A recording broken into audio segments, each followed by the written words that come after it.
Pessoal, boa tarde. Então, dando continuidade aí à segunda aula, né, referente aí à questão da intoxicação por praguicidas, nós vamos falar aqui agora um pouquinho sobre os praguicidas 2. Especificamente, nós vamos assim salientar aí dois tipos, os quais eu acredito serem muito importantes, né? Vimos aí na praguicidas 1 os organofosforados, os carbamatos, né? E agora nós vamos falar um pouquinho sobre os organoclorados e o paraquat, ok? Bom, os inseticidas organoclorados, eles foram amplamente utilizados, dado o poder e a sua capacidade de eliminação, né, de insetos que, de uma maneira ou de outra, acabavam diminuindo a produção agrícola em função da sua infestação. Os inseticidas organoclorados, eles têm como característica marcante um prolongado efeito residual. Esse que é o grande problema do organoclorado, né? Ele fica por muito tempo na natureza. Por isso que ele está sendo cada vez mais proscrito, né? Que a sua utilização cada vez mais postergada e impedida. Ele tem alta persistência no ambiente e uma grande capacidade circular, né, nos seres vivos, principalmente em nós humanos. Além do efeito carcinogênico amplamente observado em animais de laboratório. Esses venenos atualmente têm sido estudados com uma maior ênfase, com uma maior profundidade a nível mundial, visto que compõem uma ampla variedade de substâncias, denominadas substâncias tóxicas persistentes, ok? E, por sua vez, essas substâncias tóxicas persistentes, elas acabam impactando, né, a relação no meio ambiente em conjunto com a saúde pública.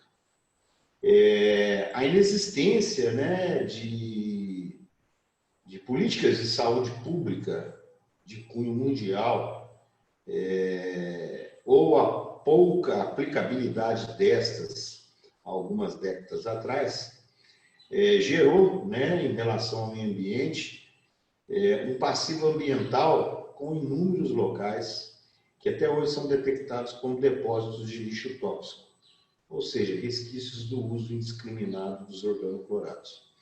E essas substâncias, dada a sua capacidade de permanência no meio ambiente, né, elas acabam levando aí, expondo a população local a um risco maior de contaminação. Os inseticidas organoclorados, eles são compostos de estruturas cíclicas, bastante lipofílicas e altamente resistentes aos mecanismos de decomposição do ambiente, né?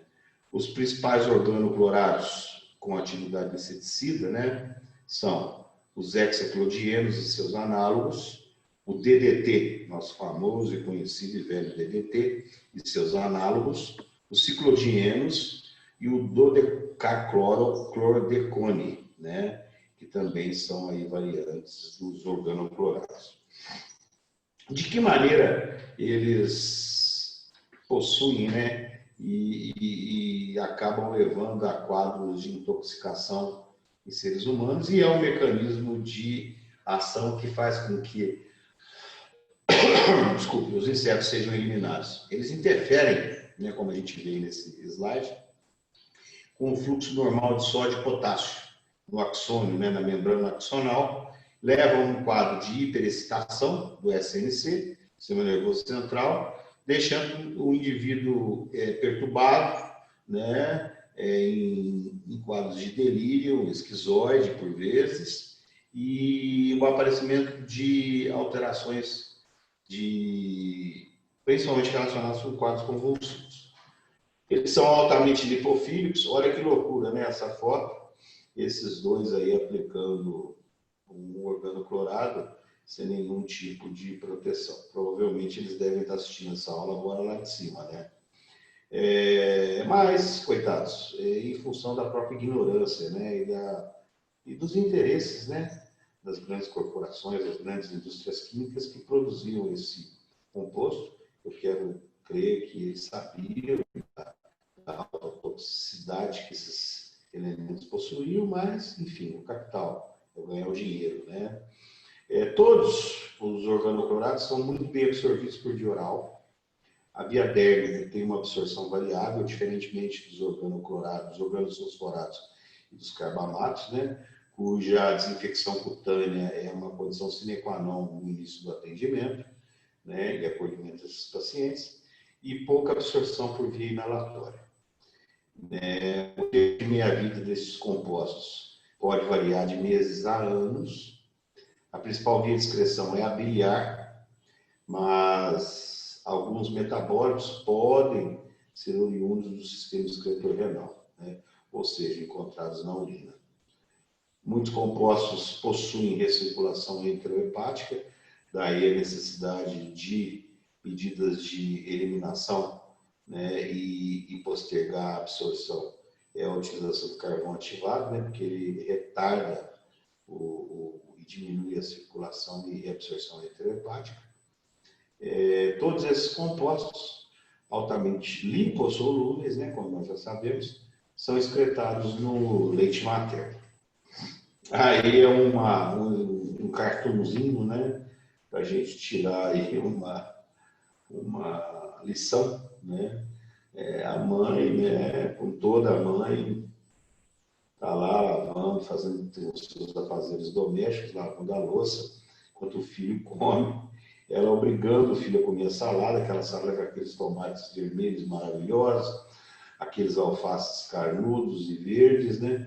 Mas o filhinho já percebendo ali fora a maneira como isso, a via final disso tudo, né? Intermediada aí pelo uso inadequado desses organoclorados, ok? A intoxicação aguda, desculpa, pelos organoclorados. Após exposição oral, normalmente 45 minutos a várias horas, normalmente aí quadros gastrointestinais exuberantes, marcados aí por náusea, vômitos, diarreia e um mal-estar importante. Existe uma hiperexcitabilidade do sistema nervoso central, com vertigem, tontura, cefaleia, irritabilidade, parestesias, ataxias, tremores, né? E parestesias. Em alguns casos, o paciente já pode dar entrada em coma ou até mesmo em óbito, em função de uma depressão respiratória, devido aí a alterações aí da musculatura respiratória, tá bom? A convulsão, dependendo do organoclorado, tipo o Aldrin, por exemplo, o Dieldrin, que são conhecidos nossos aí, principalmente da nossa região, eles ocorrem aí em torno de menos de 20 minutos da ingestão, ok? Bom, como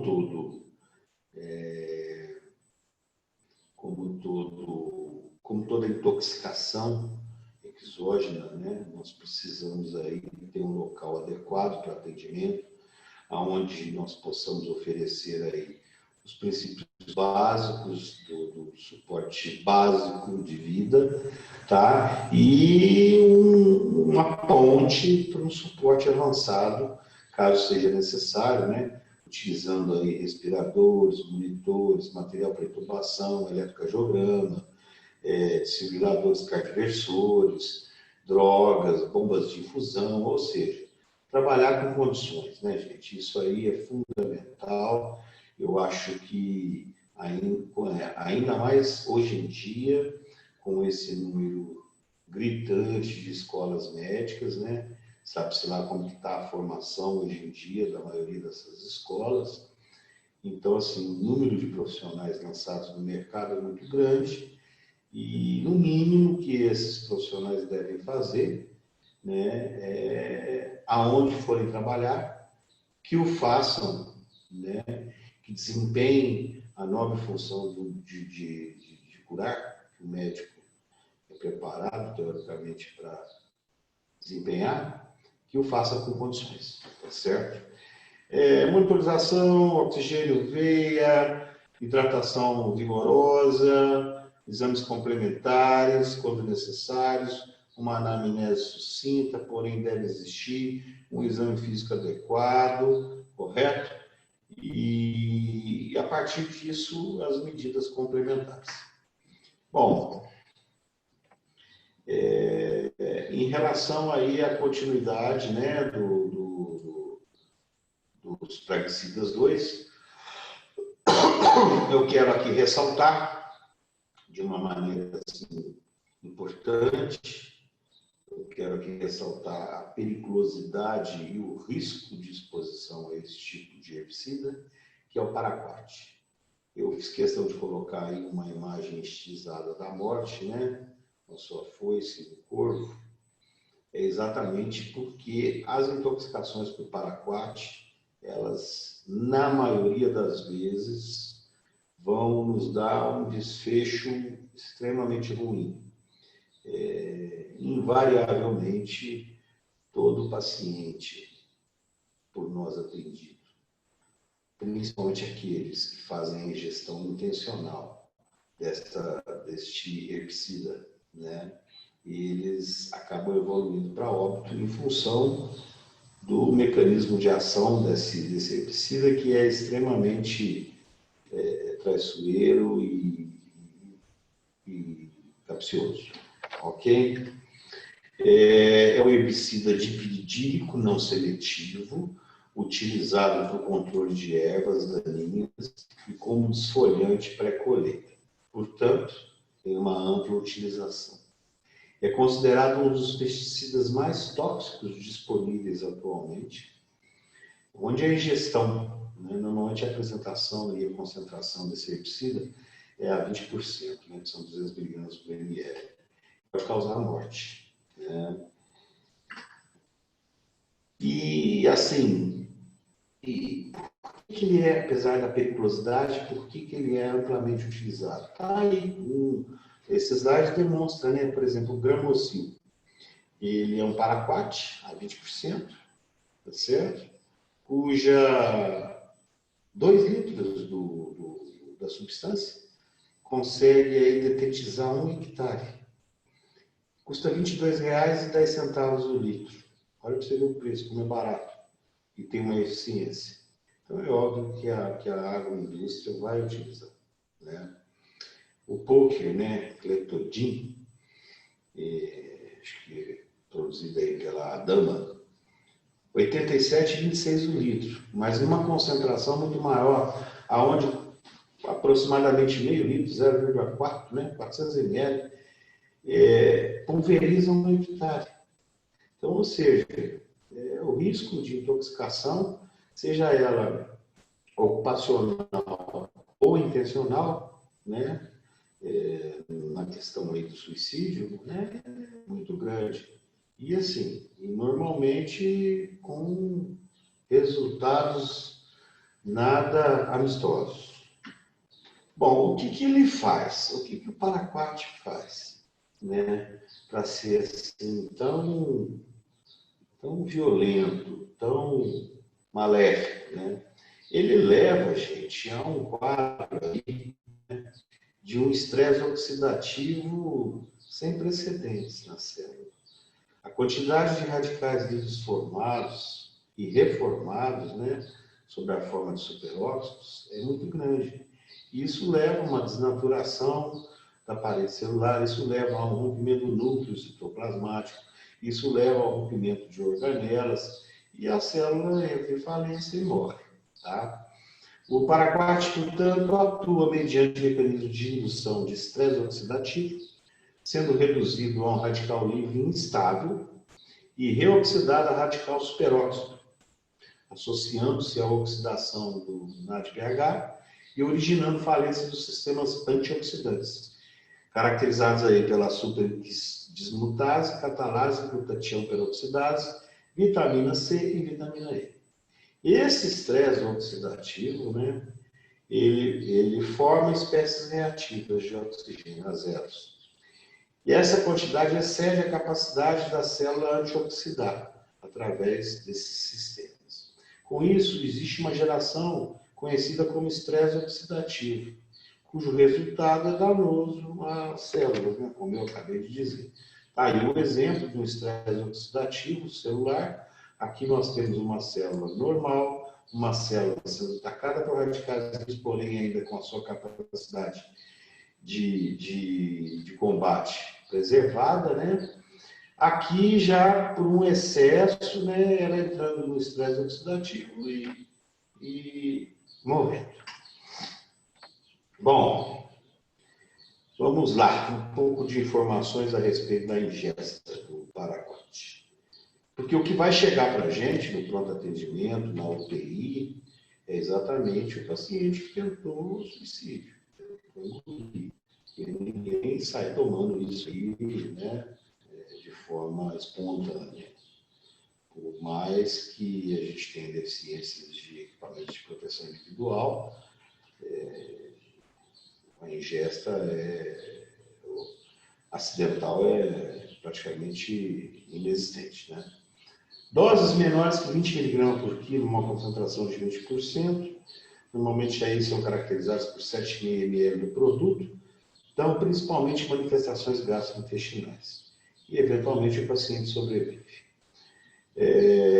De 20 a 40 mg por quilo, também na mesma concentração. Na maioria das vezes, nós temos uma evolução letal, caracterizada por disfunção de múltiplos órgãos, né? E dessa disfunção de múltiplos órgãos, a principal causa morte é a fibrose pulmonar, decorrente aí de um processo cicatricial em detrimento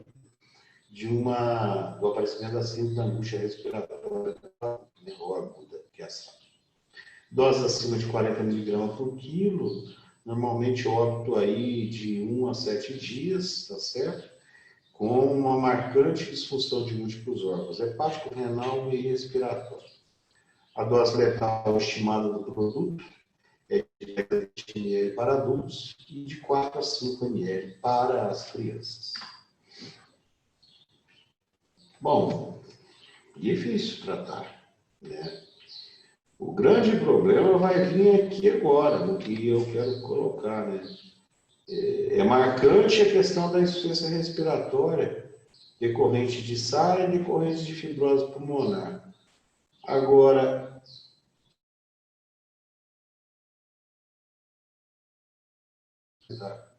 o paciente tem uma pressão parcial de oxigênio muito abaixo de 50, às vezes, né? E a gente sabe que o oxigênio ele potencializa a liberação de ervas, né? De espécies reativas.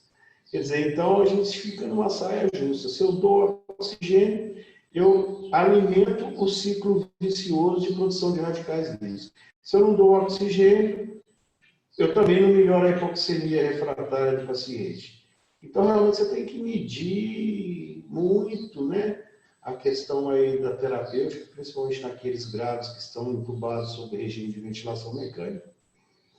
A maioria das vezes, né, a gente vai ter que usar as medidas protetivas de ventilação protetora, lançando mão aí de PIP, de volume corrente, de fluxo, né, exatamente para poder conseguir melhorar a pressão parcial de O2 sem oferecer tanto oxigênio.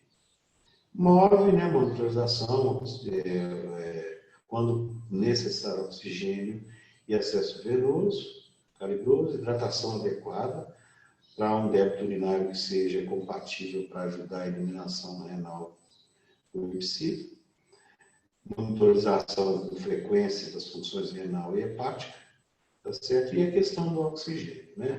Que a gente tem que tomar cuidado. E as complicações decorrentes da disfunção de múltiplos órgãos, né? E aí isso entra uma gama de complicações que vão desde choques distributivos, choque séptico, pneumonias associadas à ventilação mecânica, né?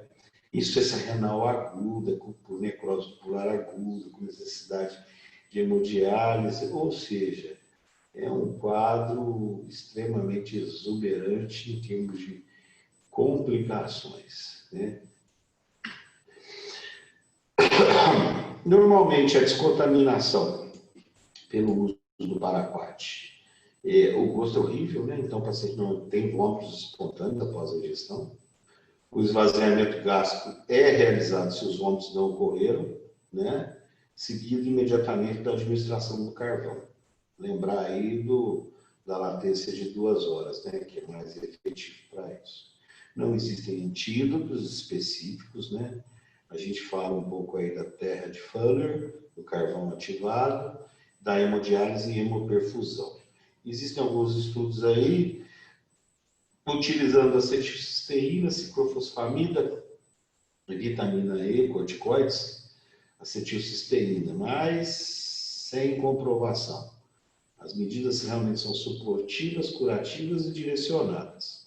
Medidas de eliminação, como eu disse, das mais efetivas, a hemoperfusão com filtro de carvão ativado, quando disponível no local, caso contrário, hemodiálise. Tá certo? Realmente vocês veem que é extremamente trabalhoso o manejo do paciente que utiliza o paraquat. Aqui o pulmão normal, eu coloco para vocês, né, que estão assistindo essa aula. Aqui, por exemplo, é um pulmão numa fase de uma SARA aguda, né, no quadro agudo. Você vê que nós temos aí menos de 25% de campos pulmonares à direita aí que sejam passíveis de fazer trocas gasosas. E aqui é a evolução disso tudo, né? Quando consegue evoluir e ficar vivo, áreas de fibrose, enfisemas centrolobulares, cicatrizes intersticiais, áreas permeiam entre áreas de vidro fosco. Quer dizer, o cara fica vivo, mas daquele jeito também, né? Completamente aí debilitado, tá certo? Então, assim, guardem, meus alunos, paraquat. Se vocês se depararem com esse tipo de intoxicação, é uma situação extremamente delicada, trabalhosa e com um prognóstico extremamente reservado. Ok? Aqui, as disfunções respiratórias, renais, hepáticas, cardiovasculares, hematológicas, gastrointestinais, neurológicas, endócrinas e imunológicas. Ou seja, ele é universal. Porque o mecanismo de ação é um mecanismo que pode atuar em qualquer tipo de sistema. Nós damos ênfase aqui à questão respiratória, renal e a questão cardiovascular, tá? Que pode levar aí a um quadro de óbito por disfunção de múltiplos órgãos, sabendo que uma disfunção equivale a 30% de possibilidade. Se o indivíduo já tiver 3, com 90% de mortalidade. Então, é difícil mesmo. Ok? Aqui é o final desse paciente, né? Para nós que somos intensivistas, nós estamos acostumados muito a ver esse tipo de doente, né? Doente todo invadido, um doente com balanço positivo, um doente que às vezes ventila mal, um doente que não troca adequadamente, sedado, provavelmente com drogas vasoativas, recebendo nutrição enteral, com inserção de catéter central, com inserção de pressão intraarterial invasiva. Ou seja, é esse doente que provavelmente, além do custo, né, para a saúde pública, na maioria das vezes, todos esses esforços aqui que os senhores estão vendo, as senhoras estão vendo, vão ser infrutíferos no sentido de conseguir vencer as complicações do uso do paraquat. Tá bom? Eu queria agradecer a todos e dizer que na próxima semana nós estaremos postando aí mais algumas aulas. Ok? Muito obrigado, tenha uma boa tarde.